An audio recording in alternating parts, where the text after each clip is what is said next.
பக்தி வெள்ளி அழகு தமிழ் கவிதை கழகத்தின் காலை வணக்கம் உங்கள் அனைவருக்கும். புரிதல் யாரோடு, புன்னகை நம்மோடு, எதற்கும் முடிவுண்டு, இதற்கும் அதற்கும் என ஏன் மன வகுத்தலில் குழப்பம் ஒன்று. நிலையானது வாழ்க்கையில் எது என்று உணரும் மனப்பக்குவத்தை என்றுணர்ந்து மனிதனோடு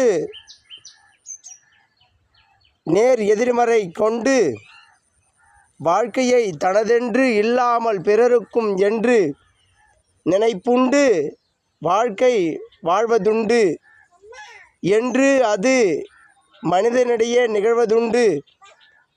அன்றே சமத்துவம் எனும் தத்துவம் காட்டும் வென்று. புரிதலோடு வாழ்க்கை யாருக்கு தான் இருக்கின்றது?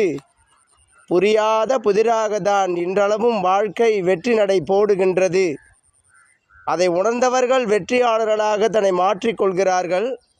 அதை உணராதவர்கள் சராசரி மனிதர்களாக வாழ்ந்து கொண்டிருக்கின்றார்கள்.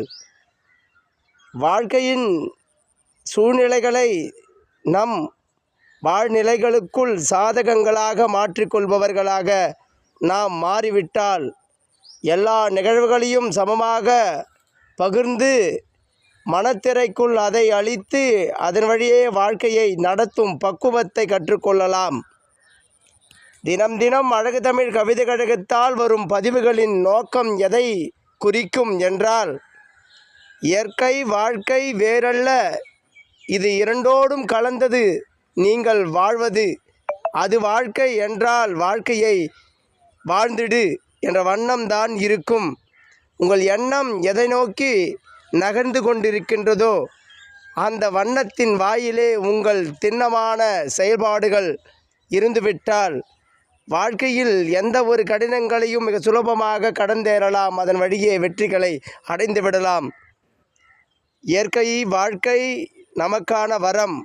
அதை நாம் எப்படி பயன்படுத்தி நாம் வாழ்ந்த வந்த வரலாறை நிலைநாட்டி விடலாம் இந்த மண்தடை மீது என உணர்ந்து வாழ்க்கையில் மனிதனத்தோடு கொண்டாடும் பக்குவத்தை உங்களுக்குள் உணர்ந்து கொள்ளுங்கள். வாழ்க்கை நமக்கானதாக நாம் தான் மாற்றிக்கொள்ள வேண்டும்.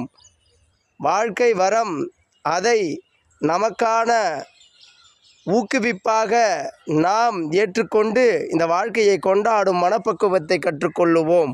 வாழ்க்கை மிக அழகு, வாழ பழகுங்கள்.